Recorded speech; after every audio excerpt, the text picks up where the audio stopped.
Banyak ibu hamil yang tidak tahu tentang apa saja bahaya pada masa kehamilan.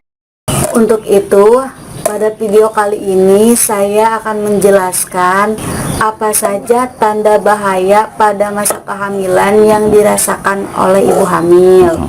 Semua tanda bahaya pada masa kehamilan bersumber dari buku pink ini, yaitu buku panduan ibu hamil. Semua orang juga memilikinya, tetapi banyak orang juga yang tidak membacanya. Tentunya dengan sedikit penjelasan yang saya berikan. Untuk itu, terus ikuti video saya ini.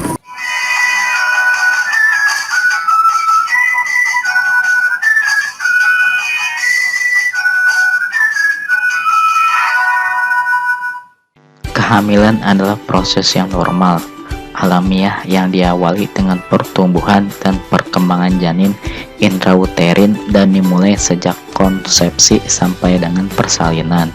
Hamil dan mempunyai anak adalah hal yang sangat dinanti oleh setiap pasangan suami dan istri.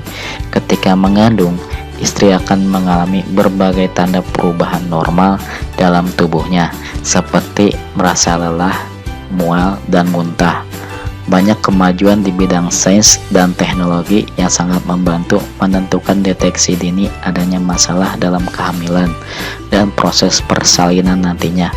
Berkaitan dengan hal tersebut, para petugas kesehatan juga terus-menerus berupaya menyebarluaskan beberapa informasi kesehatan yang berkaitan langsung dengan upaya penurunan angka kematian ibu di Indonesia, baik ibu yang tengah hamil maupun ibu bersalin. Hal ini didukung dengan adanya komitmen bangsa tentang tujuan pembangunan milenium pada tahun 2015 mengenai 2 sasaran dan indikator yang secara khusus terkait dengan kesehatan ibu dan anak, yaitu mengurangi angka kematian ibu dan juga bayinya. Agar dapat mewujudkan cita-cita tersebut, tentu perlu dukungan dari seluruh anggota keluarga.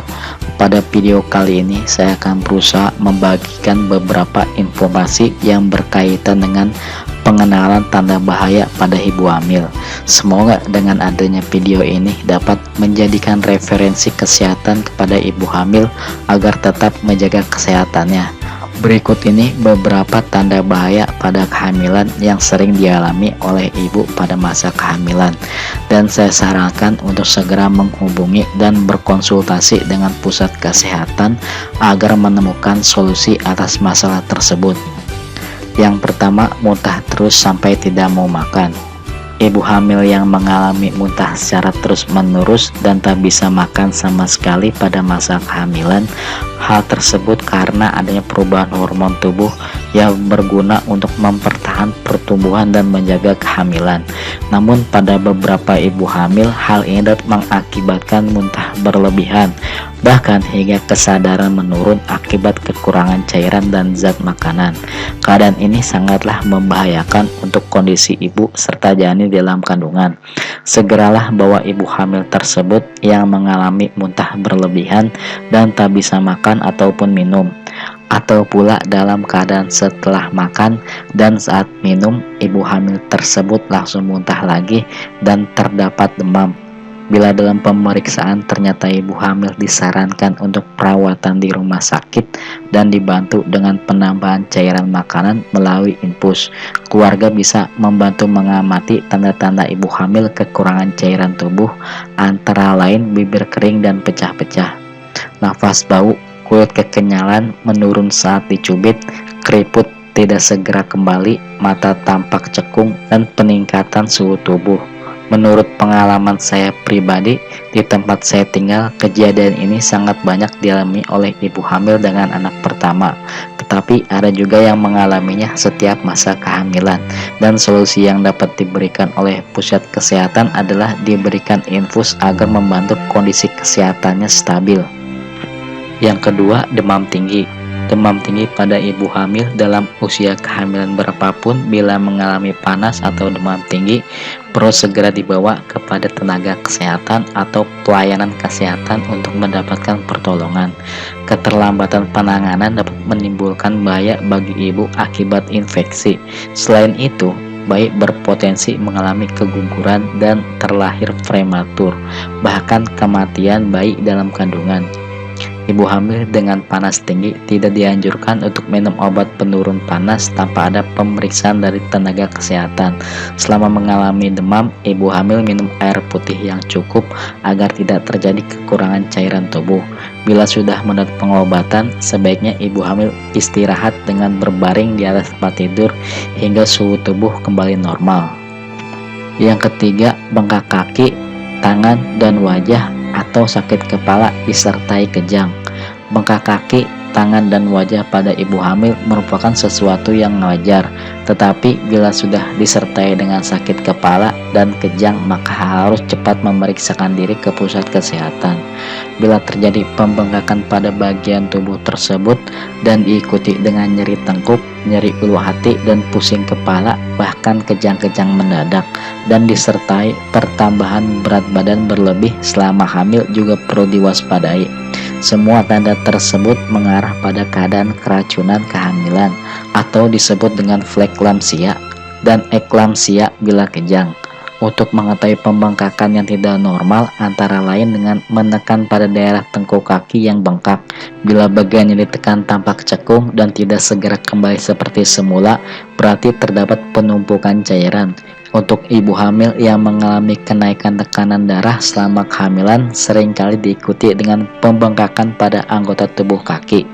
Bila sudah mendapat perawatan dan pengobatan, sebaiknya ibu hamil sering-sering mengganjal kedua kaki lebih tinggi dari tubuh agar memperlancar aliran darah dan mencegah penumpukan cairan berlebih di area kaki.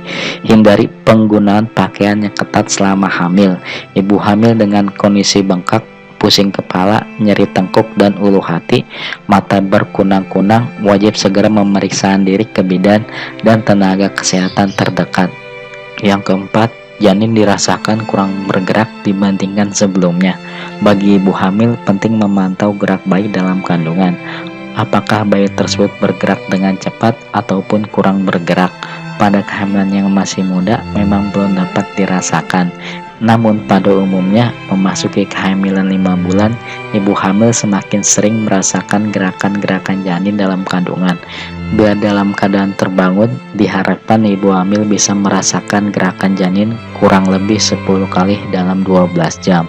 Bila ibu hamil tidak merasakan gerakan janin, sebaiknya segera menuju tempat pelayanan kesehatan agar tidak terlambat dan terjadi kematian janin dalam kandungan. Yang kelima, pendarahan pada ibu hamil muda ataupun hamil tua. Bila ibu hamil mengalami pendarahan atau mengeluarkan bercak darah terus-menerus dari jalan lahir pada masa hamil muda, keadaan ini dapat menimbulkan bahaya keguguran pada janin dalam kandungan. Pada usia kehamilan mendekati cukup bulan atau hamil tua, bila tiba-tiba mengalami keluar darah merah segar maupun menggumpal kehitaman dari jalan lahir, kemungkinan besar berasal dari ari-ari atau plasenta yang terlepas sebagian sebelum bayi lahir. Pada kondisi ini, sebaiknya ibu hamil segera dibawa ke tempat pelayanan kesehatan. Berdasarkan dari pengalaman pribadi, jika pendarahannya tidak terlalu banyak, masalah tersebut timbul karena adanya kegiatan tubuh yang berlebih atau terlalu letih bekerja. Usahakan ketika masih mengalami pendarahan untuk beristirahat dengan sangat banyak. Jika masih terus keluar, silakan hubungi pusat kesehatan terkait. Yang keenam, air ketuban keluar sebelum waktunya. Keluar air ketuban bagi ibu hamil dalam usia kehamilan berapapun, bila mengalami ada cairan keluar dari jalan lahir, baik itu merembes maupun mengalir, segera menuju ke tempat pelayanan kesehatan. Hal tersebut untuk memastikan apakah ibu mengalami pecah ketuban. Jangan lupa perhatikan warna air ketuban atau perembesan air ketuban. Beritahukan pada bidan saat memeriksakan diri, misalnya banyaknya air ketuban hingga membasahi spray atau beberapa kali ganti pembalut, warna, serta baunya. Jangan pernah menunda untuk memeriksakan diri karena air ketuban semakin lama akan berkurang dan bisa saja mengering. Bayi akan berisiko mengalami infeksi dalam kandungan. terutama bila air ketubannya keluar berwarna kuning kental atau kehijauan bau. Ibu hamil wajib segera datang kepada tenaga kesehatan terdekat. Bila terasa ada rembesan air ketuban atau ada cairan ketuban mengalir dari jalan lahir, sebaiknya ibu hamil segera dibawa ke bidan ataupun dokter. Dan posisikan duduk atau bila air ketuban mengalir deras, upayakan berbaring selama perjalanan agar tidak semakin banyak cairan yang keluar. Yang ketujuh, demam, menggigil dan berkeringat bila ibu berada di daerah endemis malaria, menunjukkan gejala penyakit malaria. Demam pada ibu hamil merupakan hal yang wajar bila masih di batas normal, tetapi bila sudah disertai dengan menggigil dan berkeringat, hal tersebut bisa sangat mengkhawatirkan. Ada beberapa penyakit yang dapat menyerang bila sudah mengalami hal tersebut, seperti bila Anda tinggal di daerah endemis malaria, maka Anda dapat terjangkit penyakit malaria. Sebaiknya periksakan ke pusat kesehatan untuk kondisi tersebut karena ditakutkan akan berdampak buruk untuk janin. Yang kedelapan, terasa sakit pada saat kencing atau keluar keputihan atau gatal-gatal di daerah kemaluan. Untuk ibu hamil yang merasakan sakit saat buang air kecil atau kencing yang disertai dengan keputihan, apalagi sampai mengalami gatal-gatal pada daerah kemaluan, sebaiknya segera hubungi pusat kesehatan atau berkonsultasi dengan dokter untuk mendapatkan solusi dengan masalah yang tengah dihadapi, karena hal tersebut merupakan masalah yang sangat jarang terjadi pada ibu hamil sehingga dapat berdampak buruk pada janin. Yang kesembilan, batuk lama lebih dari 2 minggu. Batuk pada ibu yang sedang hamil merupakan sesuatu yang sangat wajar. Biasanya bila batuk yang dialami secara normal, maka akan sembuh dalam hitungan hari. Yang harus diperhatikan, jangan pernah membeli dan meminum obat yang dijual secara bebas, karena dapat berdampak buruk pada kesehatan janin. Yang ke-10, jantung berdebar-debar atau nyeri di dada.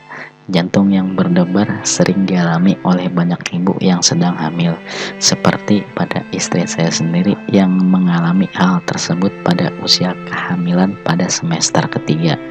Tetapi bila disertai dengan nyeri pada area dada, hal tersebut merupakan sesuatu yang tidak wajar. Anda dapat menghubungi pihak kesehatan terkait untuk mendapatkan jawaban dari masalah yang tengah dihadapi. Bidan akan memberikan solusi kepada Anda agar masalah tersebut hilang dan tidak berdampak buruk untuk janin. Yang ke-10, diare berulang. Diare pada ibu hamil merupakan sesuatu yang sering diremehkan oleh ibu hamil. Padahal dampak diare yang berulang ini sangat berbahaya. Apalagi ibu hamil tidak diperkenankan untuk meminum obat-obatan yang dijual bebas. Untuk itu, ibu hamil harus cepat pergi ke pusat kesehatan untuk mendapatkan obat yang cocok untuk dikonsumsi agar kesehatan janin tetap terjaga dan tidak mengalami masalah kesehatan nantinya. Yang ke-12, sulit tidur dan cemas berlebihan. Ibu hamil yang sulit tidur biasanya mengalami stres dengan masalah yang tengah dialami dalam kehidupannya. Apalagi stres tersebut sudah bercampur dengan cemas yang berlebihan. Kondisi ini bisa berdampak buruk untuk kesehatan janin nantinya, seperti anak yang kurang perkembangan sebelum ataupun sesudah dilahirkan. Menurut saya pribadi, ada beberapa orang yang orang tuanya mengalami hal tersebut, kemudian anaknya menjadi anak yang berkebutuhan khusus. Untuk itu, dari sekarang untuk ibu yang tengah hamil diusahakan untuk menjalani pola hidup sehat, seperti porsi tidur yang teratur dan usahakan rileks, jangan terlalu banyak memikirkan sesuatu. Itulah beberapa tanda bahaya pada kehamilan. Jika Anda mengalami tanda bahaya kehamilan seperti yang saya sebutkan, atau mengalami gejala lainnya yang tidak biasa selama masa kehamilan, segera hubungi pusat kesehatan di dekat rumah Anda tinggal. Semoga informasi ini bermanfaat untuk Anda semua. Jangan lupa untuk like, share, dan subscribe channel saya untuk mendapatkan notifikasi video terbaru dari saya. Terima kasih.